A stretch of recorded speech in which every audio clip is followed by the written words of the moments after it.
2,000 workers in Ekiti protest their sack over what the state calls irregular employment. And did Bauchi House of Assembly just decree no need to investigate or retrieve stolen funds? Well, you find out this and more, because this is Plus Politics, and I am Mariana Cohn.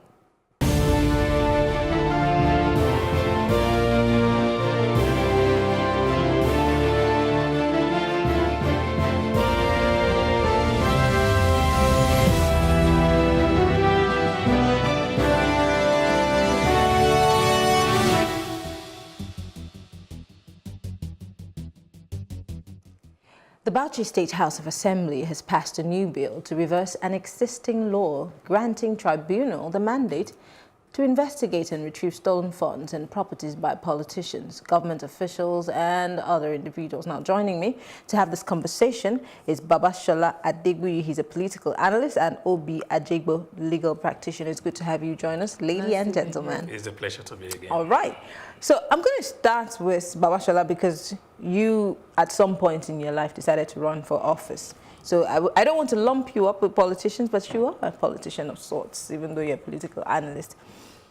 If in one day a miraculous bill is being passed, is past its first, second, and third reading, it's funny, I know, and it is mostly in the interest of those who sit on that floor. I don't see the will of the people or the handwriting of the people on this bill in any way. Where do you think we're going, or where are we headed? Actually, it's very funny.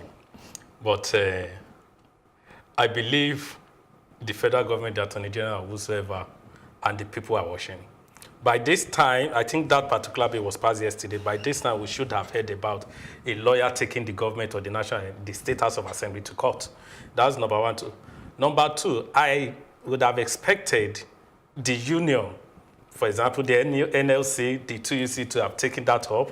Number three, I would have expected a protest in Bauchi as we are talking, because I can't imagine a governor who lost his office during the last election, and a certain number of people who are leaving the office at the same time, and they now pass a law that stolen funds should not be recovered.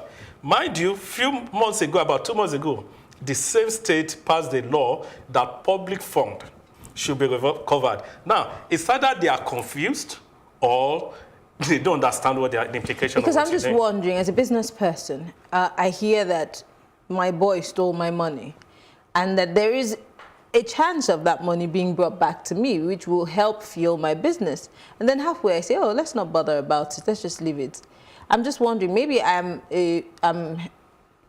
somebody who doesn't want my business to grow, or maybe somebody offered me a better deal. But I'm just wondering, if we are in a country where corruption, anti-corruption is the order of the day, why should we be assenting to this kind of bill? And like I said earlier, and this is for you, Obi, you're a lawyer.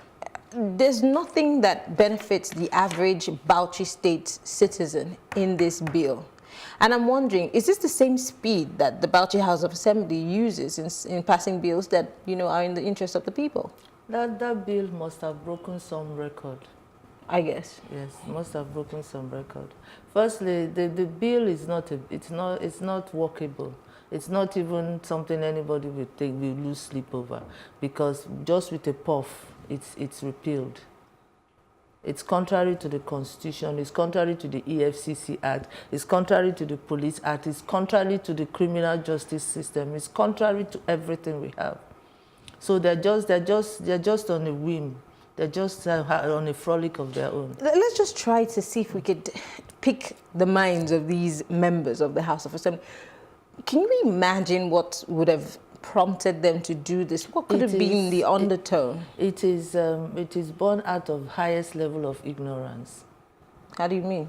It is born out of somebody saying, our tenure is gone, and maybe another party has won, and they know that the first order of the day is probe.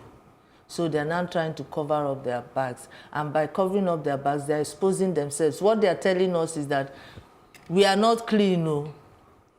That's what they're telling everybody. They're telling everybody we are clean. We're not clean. We need protection. Or maybe they're trying to save the state money and the federal government money to, you know, these investigations and these. It takes a lot of time and money. So maybe they're trying to save money for a state that doesn't have so much money. Maybe. The police are already funded. The EFCC is already funded. Whose money are they saving? So I think I just realized, read it yesterday. I just laughed. I said, here we go again. I'm not sure that they consulted a lawyer, because if they consulted a lawyer, the person would have told them you're just wasting your time. But with time, let them leave and let EFCC go in, and then they will now tell EFCC that we have a law that says you cannot. EFCC will just laugh at it. The first judge that gets that will just throw it away, because it's against the Constitution. It's against. I've never heard of such in my life. Back to you, Adebi. As much as this sounds ridiculous and hilarious to a lot of people, the question is, how did we get to this point where a handful of people can decide the fate and the fate of the people? Because one way or the other, if they're saying we cannot look into these stolen funds, it's also not in the best interest of the average Bauchi person. And as much as it's benefiting them, it's also not good for the polity of that state. How do we get to this point? I mean, I'm just wondering, is it that bad? Well, like I do tell people, and from the perception of some people too, the politics we play in Nigeria is a politics of legalizing crime. You get? So that is exactly what they are saying. They are aware, or they know how they have misappropriated, mismanaged, diverted state funds for their own personal use. Allegedly. Well, because we have no proof. I don't expect. This bill only states that there be a reversal of an existing law granting tribunal mandates to investigate and retrieve stolen funds and properties by politicians, government officials, and individuals. It does not have any name on it, does it? It does not have the name of the members of the House of Assembly in it. So, allegedly. What could have prompted them? It's the same question we're asking. Everybody's asking that question. So. And that's another thing. Like I always tell people, everybody is now after his own interest. Nobody is interested of the masses. How to make my life better, how I leave the office. Not thinking about the consequence of their action after leaving the office. As we all know, it's now getting to a stage that the people will revolt. Take it or leave it. And I know some areas they have started. I've known of members of House of Assembly visiting their constituency being stoned. And before you know it, it will continue to go. Interesting. It will continue to go. I think this actually happened in the north. The northerners are actually the ones stoning legislature or whosoever that visit them, and that the person is not performing. Now, Bauchi State is in the north. This is the same Bauchi that EFCC has already filed an accusation against the governor-elect. You get me? So until people stand up, ready to die, I will always say that, until we are ready to die. When you mention death, the average Nigerian is saying you're on your own. You're on your own. But the truth is, where there is no pain, there can never be a gain. I'm trying to echo what is in the mind of the average Nigerian. Can we have pain without, deaths involved? Can we just shed a little blood? There was. Let's just have scratches and not. Let me take you away from Nigeria. India, under Gandhi, there was a change, but it was peaceful. It was bloodless. It was bloodless. So that can happen in Nigeria, but it is to find a leader who is charismatic enough to catch everybody, and a leader who will, because when you get to a certain level, money will be chasing you, especially if you're a leader. And a leader who will say, I have my people first, let me continue. When I was poor, I did not have anything, I have these people. Now that there's money, let me put it. That is where what happens. They start off fine, but when the money chases them, they now start singing a different tune. But could it also be continuing from where you stopped, could it also be that there's too much money in Nigerian politics, hence the reason why a lot of people who have good interests, good ideas get in there and then get confused, or they get their attention turned away from what they initially, the intent that they had before now.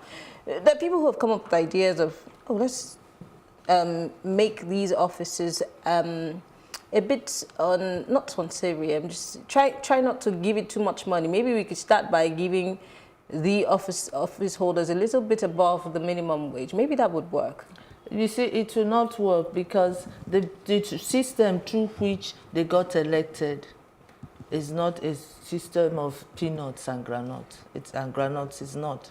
The politics from the nomination to the primaries to everything is wrapped around money, and not small money, serious money, because you have to mobilize, you have to pay for everything, you have to pay for their trucks, you have to pay for But this is what happens everywhere else in the world.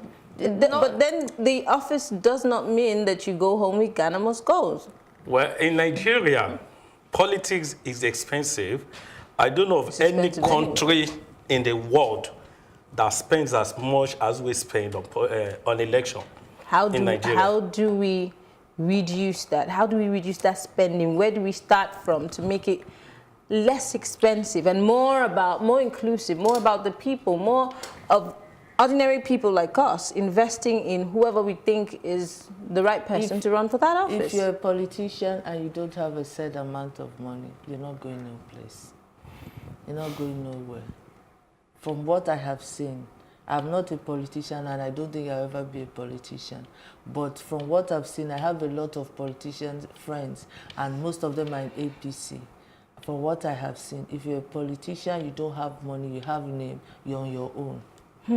Interesting. So, my last question to you, ladies and gentlemen, how do we get our leaders to be accountable? Yesterday we just talked about members of the National Assembly who are getting ready for their welcome package, and they haven't even started working. They already have a package waiting for them, which is taxpayers' monies. And of course people are belching on these monies and not necessarily doing what they are. I've seen many members of the National Assembly sleeping in session, and they're, like you said, some are being stoned when they come home because they're not delivering. I'm just wondering, how do we get them to be accountable to us? Because we talk about it, it trends on Twitter a day or two, and then we go back to sleep, and then something new comes up. What do we do to take over this space? There will be a time very soon, that the real owners of Nigeria will take over Nigeria. Who are the real owners? The people. Okay, just to be sure. There will be a time very, very soon, because this can go on for they say you can fool some of the people all the time, but you cannot fool all the people all the time. Looking at the indices, I work in the slums as a church person, and I see the amount of poverty. People cannot even eat once a day, and then you're there showing us Lamborghini, showing us Ferrari, showing us this thing. And you expect the person that cannot feed and is in the same Nigeria and has the same 24/7 like you. In my estate, there's a lady at the gate. She has a 2-1, but she's a gate woman. And I asked her, I just said, what are you doing here? She said, okay, I spoke to her today. I said, okay, give me your CV. Let's see what we can do. So somebody, then you have Wenda Gote put in advert for drivers, people with PhD. Went to, so there's a time. I'm not bothered, but I know that this cannot go on for very long, and I know that soon there'll be change.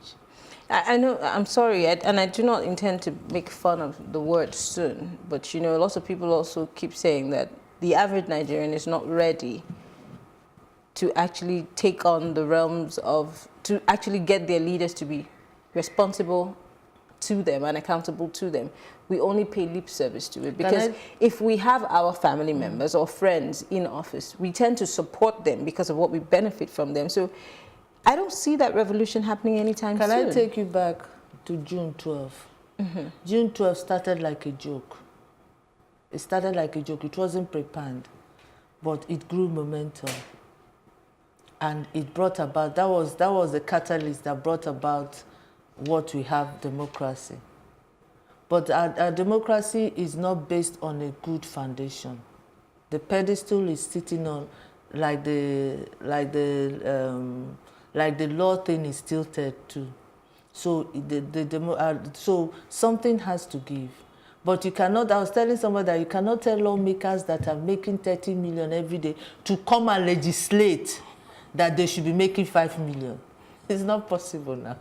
Then you know then you see the house will be full. They'll come and vote overwhelmingly against it. Interesting. My question, the same question I asked, because before we used to say, oh, you know, the courts or the law is the last hope for the common man. But we see that even the common man now, the law has one eye open and one eye closed. So he even sees the common man and sees the rich man. And half the time, the common man ends up in jail. And the guy who has some dollars or some money, watts of cash, easily gets back home. So, like I said, is soon really soon or never? The soon for now cannot be determined because it all depends on what will eventually happen after today.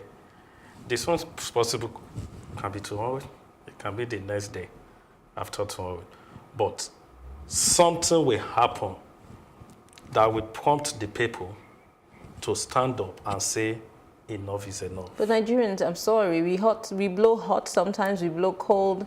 We never really stand our grounds. We're quick to make reference to other countries and the Arab Spring and all the things that they did, but we never seem to grow a pair to be able to do anything. Okay, can I interrupt? Look at Kwara Otoge. It started as a joke. When it started, I was laughing. I said, you people again, you just make noise. They told me, no, they're very serious. And it brought out a change. But I don't, until this region, until the next 4 years, until maybe 1 or 2 years, we'll know if it's a real change. Because the person that they auto-get and the person that is in power are very good friends. So do you understand? Let it not be that you're just changing the cover of the Ghana Moscow and meanwhile it's the same thing inside. But that for me is the beginning. And they tried it in Lagos, but the average Kwaran and the average Lagosians are two different people. The average Lagosian is laid back.